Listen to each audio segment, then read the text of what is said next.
আজি কিছুদিনলৈকে ময়ো ব্যক্তিগতভাৱে কেতিয়াও এই কথাটো ভবা নাছিলোঁ যে ব্যক্তিগত মালিকনাত বিদেশী কোম্পানী ডাঙৰ ডাঙৰ বহুজাতিক কোম্পানীৰ হাতত থকা বাগিচাৰ মাটি লৈ চাহ শ্ৰমিকক কেতিয়াবা মাটিৰ পট্টন স্থায়ী পট্টন দিব পৰা যাব। 150 বছৰ 200 বছৰ দীঘলীয়া সময় ধৰি অসমত বসবাস কৰি আহিছে, কিন্তু ভূমিৰ অধিকাৰ পোৱা নাই। বৃহৎ সংখ্যক লোক প্ৰধানমন্ত্ৰী আহিব, প্ৰধানমন্ত্ৰীয়ে নিজে এই পট্টা বিতৰণৰ কাম শুভাৰম্ভ কৰিব। জটিলতা কিছু আছিল, মোৰ ধাৰণা যে এতিয়াও কিছু জটিলতা আছে প্ৰক্ৰিয়াটোত, কিন্তু কিছু সংখ্যক চাহ বাগিচাৰ মালিকানাৰ সৈতে মালিক পক্ষৰ সৈতে আপোনালোকৰ ইতিমধ্যে কথা হৈছে কোম্পানীৰ সৈতে, আৰু প্ৰক্ৰিয়া ইতিবাচকভাৱে আগবাঢ়িছে। প্ৰত্যাহ্বানমূলক কাম আছিল। কিমানখিনি শ্ৰমিক পৰিয়ালে মাটি পাব পাৰে বুলি প্ৰাথমিকভাৱে ঠাৱৰ কৰিছে এই পৰ্যায়টোত? আচলতে এই যিটো সিদ্ধান্ত, আমি বাগিচাত থকা লোকসকলৰ কাৰণে এটা ডাঙৰ সপোন আছিল, আৰু এনেকুৱা এটা সপোন আছিল যিটো সপোন চাগে কেতিয়াও সম্পূৰ্ণ নহ'লহেঁতেন। কিন্তু আমাৰ অসমৰ জনপ্ৰিয় মুখ্যমন্ত্ৰী ডক্টৰ হিমন্ত বিশ্ব শৰ্মা ডাঙৰীয়াৰ শক্তিশালী আৰু সাহসী সিদ্ধান্তৰ কাৰণে আচলতে এইটো বাস্তৱ হ'বলৈ গৈ আছে। কেইদিনমান আগত লাষ্ট যিটো ছেশ্যন, এইটো ছেশ্যন নহয়, তাৰ আগৰ ছেশ্যনত সংশোধনী বিল আহিল। বিলখন অহাৰ পিছত সংশোধন হ'ল আইন সংশোধন হোৱাৰ পিছত শ্ৰমিকৰ লাইনবিলাক চিলিং এক্টলৈ যাবলৈ লৈছে, আৰু চিলিং মাটি হিচাপে যেতিয়া যাবলৈ ল'লে, সেই সময়ত বিভিন্ন ধৰণৰ অপপ্ৰচাৰো হ'ল, বিৰোধীয়ে বিভিন্ন ধৰণৰ অপপ্ৰচাৰ চলালে, আৰু ক'ৰবাত কিছুমান মালিকেও এই ব্যৱস্থাটোক সমৰ্থন নকৰি পেলাই হাইকোৰ্ট বা সুপ্ৰিম কোৰ্টত যোৱাৰ কাৰণেও তেওঁলোকে চেষ্টা কৰিছিল। কিন্তু শেহতীয়াকৈ তেওঁলোকে এইখিনি বাদ দি পেলাই তেওঁলোকে আমাক সহযোগিতা কৰাৰ কাৰণে সহমতি প্ৰদান কৰিছে। আৰু এই যিটো সিদ্ধান্ত, সঁচা কথা ক'বলৈ গ'লে এইটো এটা মোৰ কাৰণে ইম'চনেল বিষয় বুলি মই কিয় কৈছোঁ, 200 বছৰ এটা সমাজ দেশৰ বিভিন্ন প্ৰান্তৰ পৰা আহিলে, নিজৰ একোৱে নাই, অকল মানুহকেইজন আহিছিল। অহাৰ পিছত আজি অসমৰ বায়ু পানী মাটি সকলোখিনি গ্ৰহণ কৰি, অসমীয়া ভাষা গ্ৰহণ কৰি অসমীয়া জাতিৰ এক অবিচ্ছেদ্য অংগ হোৱাৰ পিছত নিজৰ বুলিবলৈ তেওঁলোকৰ কিন্তু একোৱে নাই। যিদিনা বাগানৰ কামৰ পৰা তেওঁলোকে অৱসৰ লোৱাৰ পিছদিনা তেওঁ ঘৰটো খালী কৰিবলগীয়া হয়। বাধ্যত পৰি তেওঁৰ ল'ৰা ছোৱালী যদি শিক্ষাও গ্ৰহণ কৰিছে, ভাল উচ্চ শিক্ষিত হৈ আছে, বাধ্যত পৰি তেওঁলোকে বাগিচাত কাম কৰিবলগীয়া হয়, কাৰণ ঘৰটো ৰাখিব লাগিব, লাইনত থাকিব লাগিব, নহ'লে থকাৰ তেওঁলোকৰ কোনো ব্যৱস্থা নাই। 200 বছৰ এটা সমাজ, যিটো সমাজৰ নিজৰ বুলিবলৈ একো নাই, তেওঁলোকে আজিৰ তাৰিখতো কোৱাৰ্টাৰত বসবাস কৰি আছে, ঘৰত বসবাস নকৰে। তো এটা বেদনাদায়ক জীৱন, যিটো জীৱনৰ মানে অন্ত হ'বলৈ গৈ আছে। আৰু এটা ডাঙৰ কথা যে আমাৰ দেশত এটা চৰকাৰ আছে, আৰু বাগানৰ ফেন্সিঙৰ ভিতৰত বেলেগ এটা চৰকাৰ আছে। সেই চৰকাৰটোক চাহাবৰ চৰকাৰ বুলি কোৱা হয়। সেই ব্যৱস্থাটোৰ অন্ত হ'বলৈ গৈ আছে, আৰু এইটো এটা মানে ঐতিহাসিক কাম অসমৰ কাৰণে আৰু দেশৰ কাৰণে। আৰু মই ভাবোঁ এই কামটো বাস্তৱ ৰূপ লোৱাৰ ক্ষেত্ৰত আমি আগবাঢ়ি গৈ আছোঁ। অহা মাহত কোনোবা এটা দিনত দেশৰ যশস্বী প্ৰধানমন্ত্ৰী নৰেন্দ্ৰ মোদী ডাঙৰীয়া আহিব, আৰু তেওঁৰ শুভ হাতেৰে আমি 5,000-ৰ পৰা 20,000 পট্টা প্ৰস্তুত কৰাৰ কাৰণে ইতিমধ্যে আমাৰ কাম কাজ চলি আছে, আৰু টেণ্টেটিভলি 20,000 পট্টা আমি চাগে সাজু কৰিব পাৰিম। তেখেতৰ হাতেৰে এই ভূমিহীন চাহ শ্ৰমিক পৰিয়ালৰ লোকসকলক মাটিৰ পট্টা দিয়াৰ কাম আৰম্ভ হ'ব। আৰু যদিও চৰকাৰী তথ্যমতে 3.5 লাখ মান কথা কোৱা হৈছে, কিন্তু এতিয়া প্ৰেক্টিকেলি ছাৰ্ভে কৰাৰ পিছত 5 লাখ মান চুবগে বুলি মই ভাবোঁ। এইটো এটা বহুত ডাঙৰ সিদ্ধান্ত, আৰু মই ভাবোঁ আদিবাসী চাহ জনগোষ্ঠী সমাজৰ কাৰণে, চাহ শ্ৰমিকৰ কাৰণে এতিয়ালৈকে যিমানবিলাক কাম হৈছে তাৰ ভিতৰত চবতকৈ ডাঙৰ কাম এইটোৱে বুলি মই ভাবোঁ। ইয়াতকৈ ডাঙৰ কাম একোৱেই হ'ব নোৱাৰে। কিন্তু পৰৱৰ্তী পৰ্যায়ত এই 5 লাখ মানুহ সকলোকে দিব পৰা যাবনে? ক'ৰবাত এতিয়াও জটিলতা আছে নেকি? কোনো ধৰণৰ জটিলতা নাথাকে। আচলতে যেতিয়া আপুনি ছাপ'জ মই যদি ক'ৰবাত মাটি এটুকুৰা ল'লোঁ, মই যদি পট্টাৰ কাৰণে আবেদন কৰিলোঁ, ডিমাৰ্কেশ্যনৰ কথা থাকিব, পট্টাৰ আবেদনৰ এটা প্ৰক্ৰিয়া থাকিব, বিভিন্ন ধৰণৰ ডিছপিউট আহিব পাৰে। তো সেইবিলাকতো আপুনি এড্ৰেছ কৰিব লাগিব। সেইখিনি এড্ৰেছ কৰোঁতে যিখিনি টাইমৰ প্ৰয়োজন হ'ব, মই ভাবোঁ সেইখিনিয়ে লাগিব। প্ৰথম পৰ্যায়ত আমি 103খন চাহ বাগিচাত পট্টাৰ কাম আৰম্ভ কৰা হৈছে, ইতিমধ্যে ছাৰ্ভে সম্পূৰ্ণ হৈছে।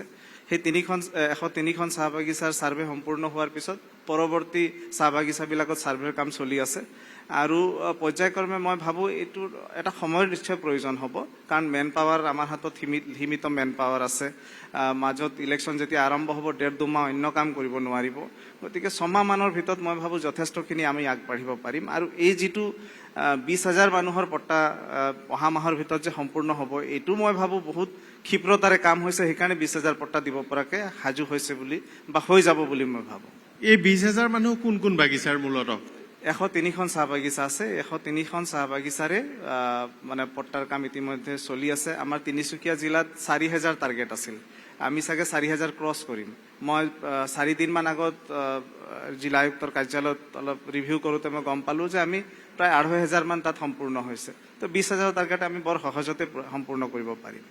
সংখ্যা হিচাপে সৰ্বাধিক কোনখন জিলাত হ'ব ডিব্ৰুগড়ত হ'ব নিশ্চয় তিনিচুকীয়া ডিব্ৰুগড় চৰাইদেউতো আছে গোলাঘাটত আছে নৰ্থ বেংকত আছে মোটামুটি তিনিচুকীয়া আৰু ডিব্ৰুগড়ত সংখ্যা অধিক হ'ব বুলি মই ভাবোঁ। স্থায়ী শ্ৰমিক আৰু অস্থায়ী শ্ৰমিকসকলে স্থায়ী শ্ৰমিক অস্থায়ী শ্ৰমিক আৰু বংশানুক্ৰমে যিসকল আদিবাসী চাহ জনগোষ্ঠী সমাজৰ লোক বাগিচাত বসবাস কৰি আহিছে আজিৰ তাৰিখত তেওঁলোক বাগানত কাম নকৰে তেওঁলোকো মাটিৰ পট্টা পাব বাগিচাৰ মাটিত থাকিলে পাব যদি তেওঁলোক নিজাববীয়াকৈ ঘৰ সাজি বসবাস কৰি আছে তেতিয়াহে তেওঁলোকক ছেটেলমেণ্ট দিয়া হ'ব নতুনকৈ তেওঁলোকক আবণ্টন দিয়াৰ কোনো ব্যৱস্থা নাই। এই যি প্ৰক্ৰিয়া ইয়াত বিভিন্ন সময়ত স্থায়ী শ্ৰমিক তেওঁলোকৰ হেৰুৱাৰ পাছত এই স্বীকৃতি হেৰুৱাৰ পিছত বহু লোক বাগিচাৰ পৰা বাহিৰলৈও গুচি আহিবলগীয়া হৈছে তেওঁলোকক বাগানীয়া চলিত ভাষাত ফাল্টু শ্ৰমিক বুলি এটা শব্দ আগতে প্ৰচলিত হৈ আছিল যদিও তেনেধৰণৰ শব্দ এতিয়া ব্যৱহাৰ কৰা উচিত নহয় তেওঁলোক কিছু বাহিৰতো আছে তেওঁলোকৰো পতনৰ কিবা ব্যৱস্থা আছে নেকি? যিসকল গাঁৱত বসবাস কৰে তেওঁলোক ভূমিহীন নহয় কিছু লোক আছে সকলোৰে নিজৰ মাটি আছে যিসকল বাগিচাত বসবাস কৰি আছে তেওঁলোকহে ভূমিহীন তেওঁলোকৰ মাটি নাই আৰু আজিৰ তাৰিখত বাগিচাৰ শ্ৰমিকসকলৰ কথাহে কোৱা হৈছে বাগিচাৰ লাইনৰ ভিতৰত যিসকল থাকে তেওঁলোকৰ কথাহে কোৱা হৈছে বাগিচাৰ বাহিৰত যিসকল থাকে মৰলেছ তেওঁলোকৰ নিজৰ মাটি আছে ঘৰ আছে। প্লেণ্টেশ্যন লেবাৰ এক্ট অনুসৰি চাহ শ্ৰমিকৰ থকা ঘৰটো থকাৰ ব্যৱস্থা খোৱা পানীৰ ব্যৱস্থা ৰেচন ইত্যাদি বাগিচাৰ কৰ্তৃপক্ষক অৰ্পণ কৰা হৈছে।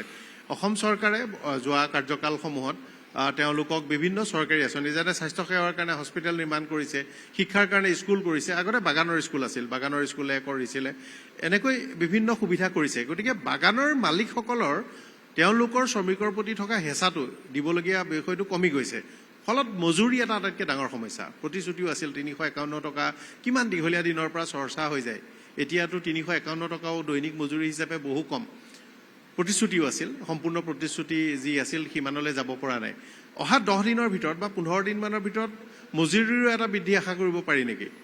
নাই স্বাভাৱিকতে কেইদিনমান আগত আমাৰ যিটো বিধানসভাৰ অধিৱেশন আছিল মাননীয় মুখ্যমন্ত্ৰী মহোদয়ে ইতিমধ্যে ঘোষণা কৰিছে আৰু আমিও মিনিমাম ৱেজ এডভাইজৰী কমিটি গঠন কৰা হৈছে দুটামান বৈঠকো অনুষ্ঠিত হৈছে খুব সোনকালে আমি শ্ৰমিকৰ মজুৰি নিৰ্ধাৰণ কৰিব পাৰিম বুলি মই ভাবোঁ আৰু বাগিচাৰ মজুৰি দুটা ব্যৱস্থা আছে এটা হ'ল কেছ আৰু এটা হ'ল কাইণ্ড যিটো ফ্ৰিঞ্জ বেনিফিট বুলিও কোৱা হয় তো এই দুই ৰকমৰ ব্যৱস্থা যেতিয়া আমি কেলকুলেশ্যন কৰোঁ তেতিয়া আমাৰ ন্যূনতম মজুৰি 351 টকাৰ অধিক বুলি মই ভাবোঁ কাৰণ তাত বিভিন্ন ধৰণৰ বেনিফিটছবিলাকো এড কৰা হয় ড্ৰাই ৰেচনৰ পৰা আৰম্ভ কৰি ফায়াৰউড বিভিন্ন ধৰণৰ সুবিধা তেওঁলোকক দিয়া হয় সেইখিনিও এড কৰা হয় এড কৰি পেলাই আমাৰ 351 টকাৰ ওপৰত আমাৰ কেলকুলেশ্যন আহে।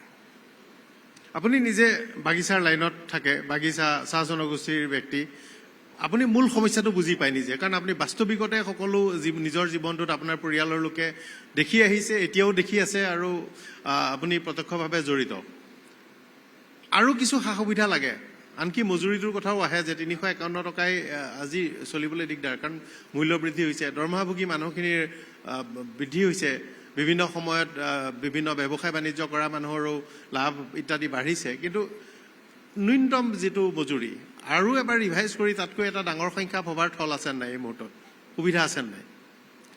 চাওক মজুৰি মই যিহেতু এটা শ্ৰমিক সংগঠনকো প্ৰতিনিধিত্ব কৰোঁ গতিকে আমি যেতিয়া শ্ৰমিক সংগঠনবিলাকৰ ফৰামত যেতিয়া আলোচনা কৰোঁ তেতিয়া আমি মিনিমাম ৱেজৰ কথা নাপাতোঁ আমি লিভিং ৱেজৰ কথা পাতোঁ তাৰমানে লিভিং ৱেজ মানে এজন মানুহ গোটেই দিনটো কষ্ট কৰাৰ পিছত তেওঁ পৰিয়ালটোক পোহপাল দিবলৈ বা নিজক চলাবলৈ যিটো তেওঁৰ ন্যূনতম মানে অৰ্থৰ প্ৰয়োজন সেইটোকে লিভিং ৱেজ বুলি কোৱা হয়। আৰু আজিৰ তাৰিখত ইউনিয়নৰ ফৰামবিলাকত সদায় মিনিমাম ৱেজ নহয়, লিভিং ৱেজৰ কথা কোৱা হয়। কিন্তু যেতিয়া মিনিমাম ৱেজ আপুনি নিৰ্ধাৰণ কৰিব, তেতিয়া যিজনে পে' কৰিব তেওঁৰ পেয়িং কেপাচিটিও থাকিব লাগিব। যদি তেওঁৰ পেয়িং কেপাচিটি নাথাকে, তেন্তে ইণ্ডাষ্ট্ৰি ক'ৰবাত নহয় ক'ৰবাত চাফাৰ কৰিব, আৰু সেইটো মই ভাবোঁ বেছি ডাঙৰ বিপদ হ'ব বুলি মই ভাবোঁ। আৰু আজিৰ তাৰিখত আমাৰ কাষৰীয়া ৰাজ্য বেংগলত চাহ উদ্যোগৰ কি অৱস্থা হৈছে আপোনালোকে অকণমান খবৰ ল'লে গম পাব। ডাঙৰ ডাঙৰ বাগিচা আজি বন্ধৰ ফালে গৈ আছে। ডাংকানৰ দৰে কোম্পানী আজি কলাপছ হৈ গৈছে। তো সেই কথাবিলাক নিশ্চয় আমি চকুত ৰাখি যাতে আমাৰ এই চাহ উদ্যোগৰ আজি 200 বছৰীয়া ঐতিহ্য আছে, এই চাহ উদ্যোগ যাতে আৰু 200 বছৰ ছাষ্টেইন কৰে, তাৰ কাৰণে আমি সকলোৱে কাম কৰিব লাগিব। যিমান আমি ষ্টেক হোল্ডাৰসকল আছোঁ, ৱৰ্কিং ক্লাছৰে মানুহ হওক বা মেনেজমেণ্টে হওক বা চৰকাৰে হওক, সকলোৱে কালেক্টিভলি কাম কৰিলেহে এটা উদ্যোগ জীয়াই থাকিব। আৰু উদ্যোগ যেতিয়া জীয়াই থাকিব তেতিয়াহে তাত এমপ্লয়মেণ্টৰ কথা আহিব, মজুৰিৰ কথা আহিব বা অন্যান্য সুবিধাৰ কথা আহিব।